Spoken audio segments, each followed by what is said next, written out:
आपके साथ हेमंत कुमार। राजधानी जयपुर में बीजेपी कार्यसमिति की बैठक में आज पार्टी के दिग्गज नेता जुटे। विधानसभा चुनाव में मिले जनादेश और तीसरी बार केंद्र में मोदी सरकार की ताजपोशी की खुशी बैठक में साफ नजर आई। रिपोर्ट देखिए।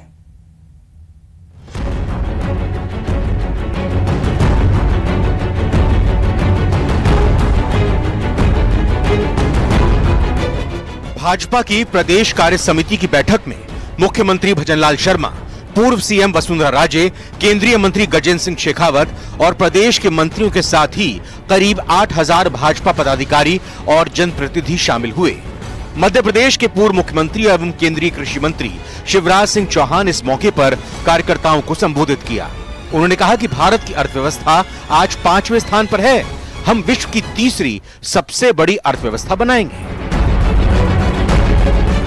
कि लोकसभा के चुनाव देश में चमत्कारी है। 62 साल में पहली बार यह हुआ है कि श्रीमान नरेंद्र मोदी जी तीसरी बार भारत के प्रधानमंत्री बने हैं। एक इतिहास रचा गया है। एक बार दोनों हाथ ऊपर उठा के तालियां बजा के प्रधानमंत्री जी का अभिनंदन कीजिए, स्वागत कीजिए, वंदन कीजिए। यह साधारण उपलब्धि नहीं है। सीएम भजनलाल शर्मा ने कार्यकर्ताओं को संबोधित करते हुए कहा कि यह भाजपा में ही संभव है जो कार्यकर्ताओं को बड़े पदों के लिए मौका देती है। साथ ही उन्होंने कहा कि हम ईआरसीपी प्रोजेक्ट का शिलान्यास भी करेंगे और उद्घाटन भी करेंगे।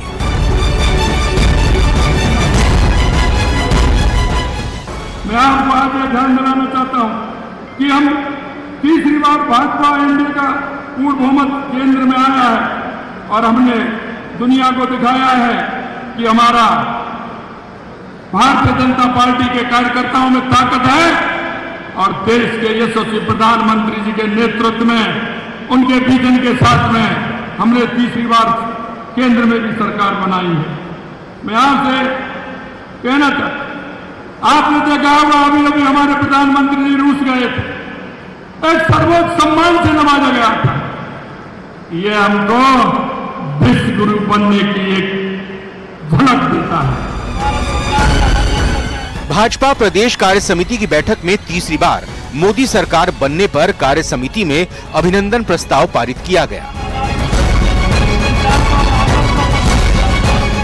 आज भारत का नागरिक एक उत्साह के साथ लबरेज होकर के, एक असीम विश्वास के साथ में खड़ा होकर के ये देश विकसित हो सकता है और 2047 तक हम भारत को विकसित बनाएंगे, इस यात्रा को प्रारंभ कर चुका है। और अब जब राजस्थान में डबल इंजन की सरकार बनी है, आप सबके पुरुषार्थ से, आप सबके परिश्रम से, आप सबके सहयोग से, आप सबकी ताकत के आधार पर जो राजस्थान में डबल इंजन की सरकार बनी है। जब राजस्थान में प्रचंड बहुमत से भाजपा की सरकार बनी है और दिल्ली में लगातार तीसरी बार नरेंद्र मोदी जी प्रधानमंत्री बने हैं, तो जयघोष करेंगे, बोले भारत माता की, भारत माता की। आप सबका स्वागत करता हूं, धन्यवाद देता हूं कि आज कार्य समिति के अंदर आप यहां उपस्थित रहे और हमें अवसर दे रहे हैं आपके माध्यम से पूरे प्रदेश और देश से बात करने का। आज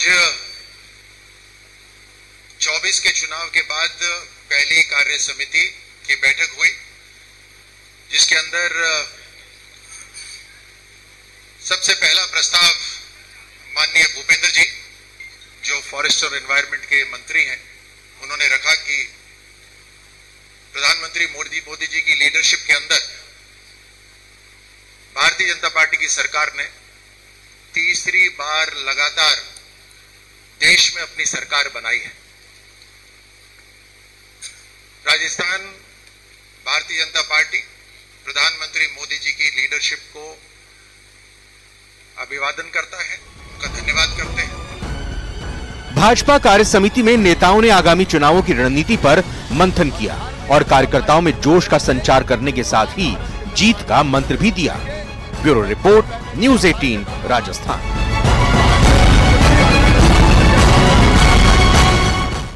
तो वहीं अलवर के तिजारा से बीजेपी विधायक महंत बालकनाथ बीजेपी से जुड़े यासीन खान के घर पर पहुंचे, जहां पर यासीन खान के परिजनों से उन्होंने मुलाकात की और ढांढस बंधवाया। इस दौरान परिजनों ने आरोपियों की जल्द गिरफ्तारी और फांसी की मांग की।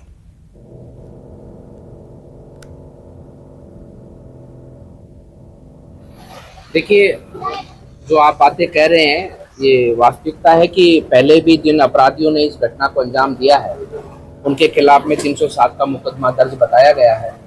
और ऐसे अपराधियों को मैं मानता हूं कि बिल्कुल भी खुले में छोड़ना नहीं चाहिए था सरकार को, लेकिन सरकार अब बनी है हमारी और भाजपा की सरकार निश्चित रूप से ऐसे अपराधियों को कड़ी से कड़ी सजा देने का कार्य करेगी। और यासीन जो हमारे कार्यकर्ता भी थे, समाज सेवी भी थे और बहुत ही मिलनसार व्यक्ति थे। ताकत लगाने से हम तो जब समझेंगे जब हमें हमारा बाप का इंसाफ मिलेगा, जब वो फांसी पे चढ़ेंगे, वो जितने भी बंदे हो सारे फांसी पे चढ़ेंगे। और वो 2 नंबर का काम कर रहे, बुलडोजर चलाओ उनके घर पे, खेतों को सारों को सरकार को दो, क्यों नहीं दे रहे? क्यों आप ले रहे हो? कौन से?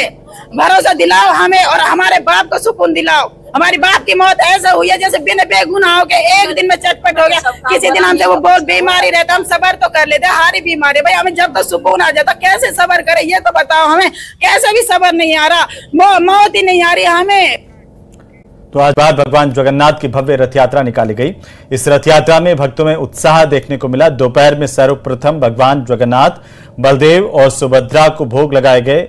इसके बाद भगवान को गर्भगृह से रथ तक पुष्प वर्षा और कीर्तन के बीच लाया गया और भक्त अपने हाथों से भगवान को रथ तक लेकर के पहुंचे। इस दौरान भगवान का विशेष श्रृंगार किया गया। रथ यात्रा के आगे हाथी घोड़े चल रहे थे और पीछे भक्त पारंपरिक वेशभूषा में नाचते गाते चलते दिखाई दिए। साथ ही प्रसाद वितरण, पुष्प वर्षा, राजस्थानी मशक बैंड, बरूपिया, इत्र वर्षा और शास्त्रीय नृत्य प्रस्तुतियां भी आकर्षण का केंद्र रहीं।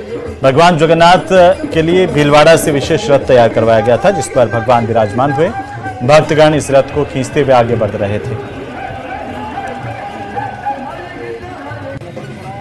उधर कोचिंग स्टूडेंट को तनाव मुक्त करने और उनकी समस्याओं को खत्म करने और उनका समाधान करने के लिए अब 2 IPS अधिकारी मैदान में उतरे हैं।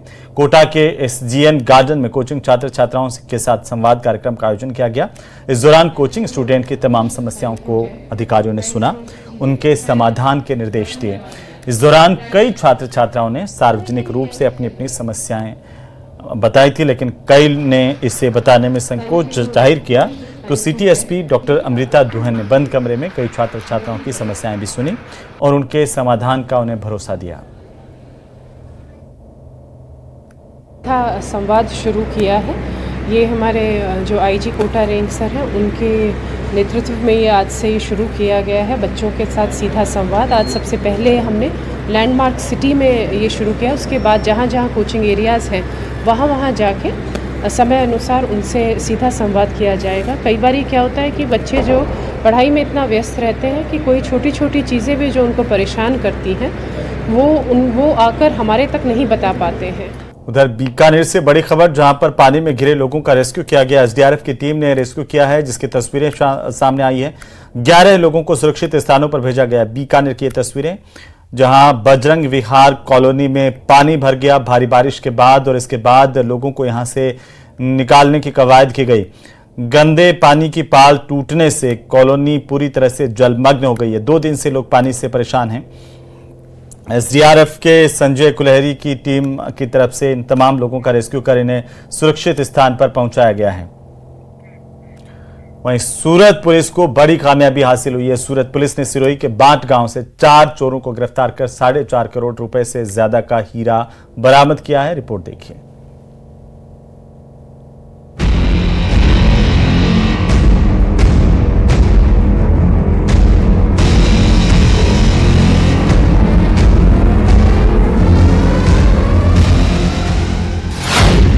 ऐसी चोरी केवल फिल्मों में देखी होगी। असली हीरे को बदला नकली से। 4 करोड़ 50 लाख से ज्यादा डायमंड की कीमत। पुलिस ने चोरों की साजिश पर फेरा पानी।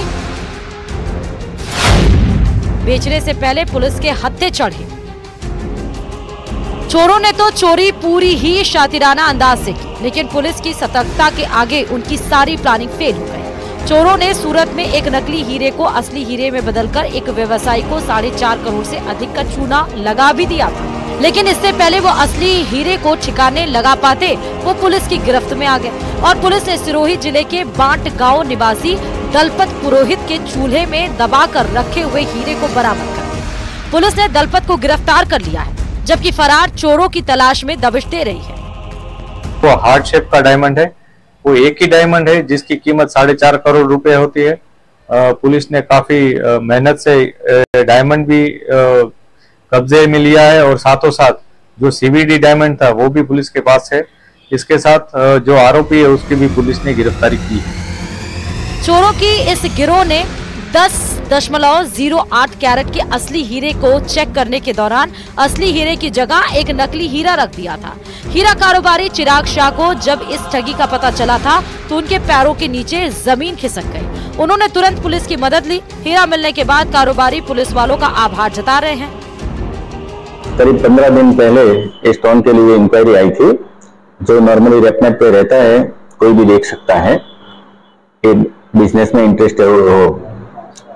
फिर 15 दिन के बाद ये स्टोन चेक करने के लिए आया और चेक करने के टाइम उसने स्टोन चेंज कर दिया।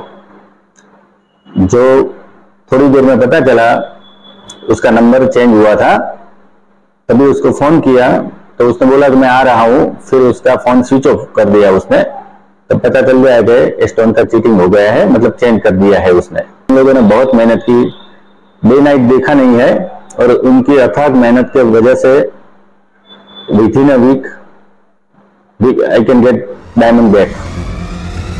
हीरा है सदा के लिए, ये लाइन तो आपने सुनी होगी, लेकिन अब इन चोरों के सामने केवल जेलों की सलाखें ही रहेंगी। न्यूज़ 18 के लिए सिरोही से प्रतीक सोलंकी की रिपोर्ट। तो वहीं लगता है कि प्रदेश में परीक्षा तंत्र को माफिया ने हाईजैक कर लिया है। फिर वो भर्ती परीक्षाओं के लिए पेपर लीक के मामले हो या फिर डमी अभ्यर्थी और नकल गैंग के कारनामे, अब छोटी छोटी परीक्षाओं में भी ये गैंग पूरी तरह से सक्रिय नजर आ रही है। रिपोर्ट देखिए।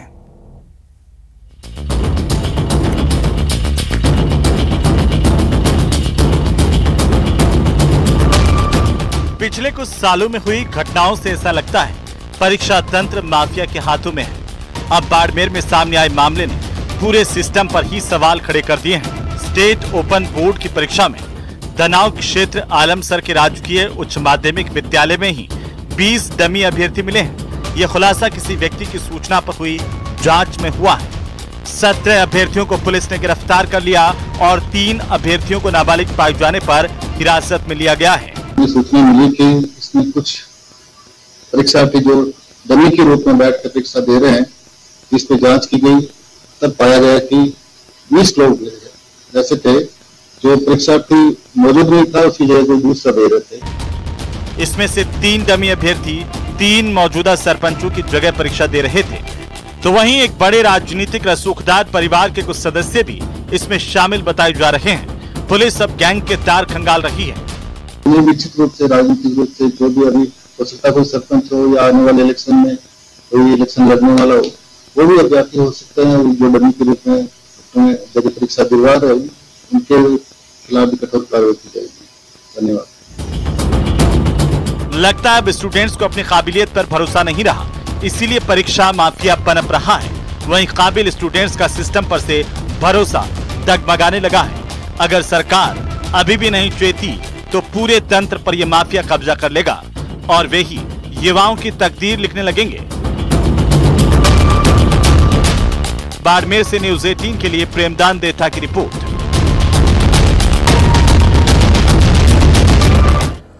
वहीं मध्य प्रदेश के मुख्यमंत्री डॉक्टर मोहन यादव ने न्यूज़ 18 की मुहिम प्रोजेक्ट वन ट्री की सराहना की। उन्होंने कहा कि आज पर्यावरण की देखभाल करने की सख्त जरूरत है।